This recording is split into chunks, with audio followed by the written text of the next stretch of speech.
And I believe it will also be said of this age, the first decade of the 21st century, that out of what will be seen as the greatest restructuring of the global economy, perhaps one even greater than at the time of the Industrial Revolution, a new world order was created.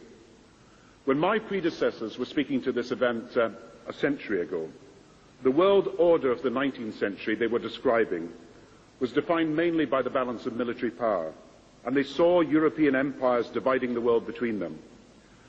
From the time of 1945, when my predecessors of the post-war years spoke to you, the world order was simply defined by the high-stakes standoff that characterized the Cold War years. These were orders that were ultimately reflected by political weight and military strength. But today, with Asia already outproducing Europe, India and China are clearly becoming part of our new order, and they're doing so principally because of their economic strength and potential.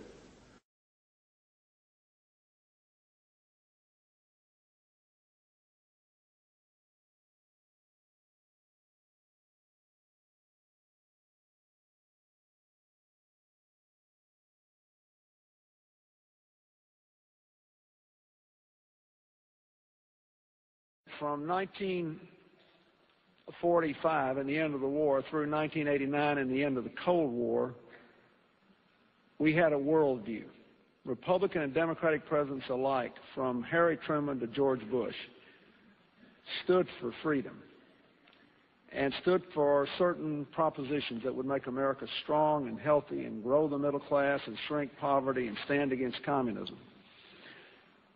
And after 1989, President Bush said, and it's a phrase that I often use myself, that we needed a new world order, and instead it looks like we got a lot of disorder. And we still, and after 9/11, we've been more sensitive to the disorder.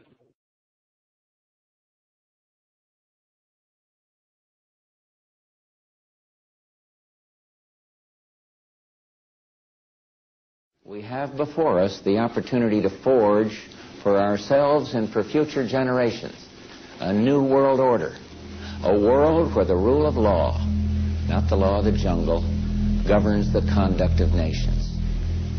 When we are successful, and we will be, we have a real chance at this new world order, an order in which a credible United Nations can use its peacekeeping role to fulfill the promise and vision of the UN's Chiede dunque un nuovo sforzo di coesione nazionale e un concreto impegno per garantire la pace anche al di fuori dei confini della stessa Europa, per contribuire alla creazione di un nuovo ordine mondiale. Così il presidente Napolitano parla durante la cerimonia al Quirinale per la consegna delle decorazioni all'Ordine Militare d'Italia a 12 alti ufficiali impegnati nelle missioni internazionali.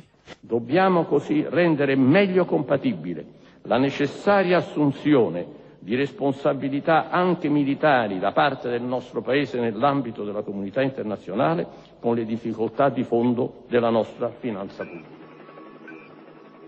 The World Federalist Association, or WFA, is one of the largest organizations that openly promote world government. Periodically, the WFA extends a Global Governance Award to a prominent individual pushing for the same goal.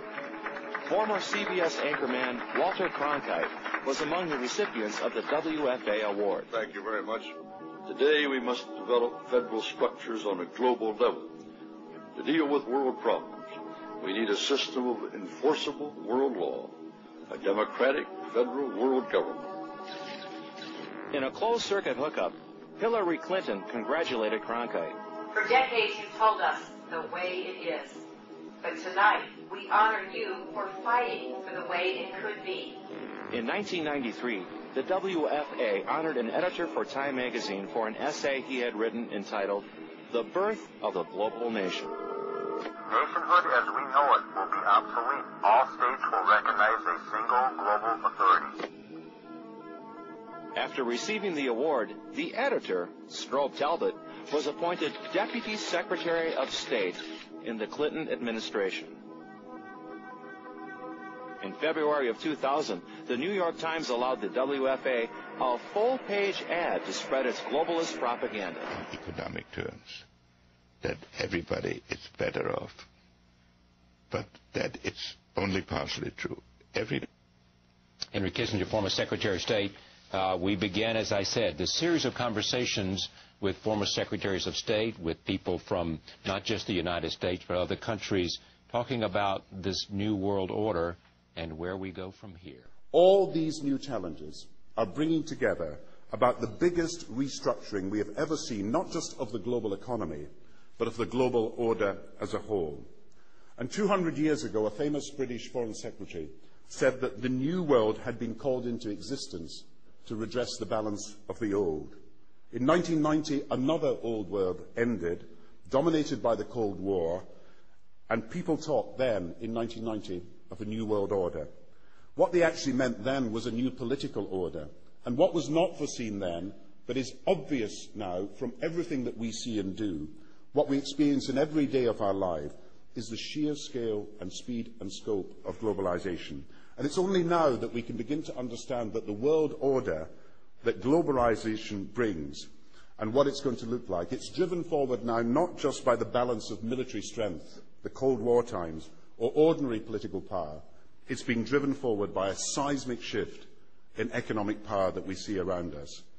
But what does the new world order mean for countries like ours who are looking to succeed?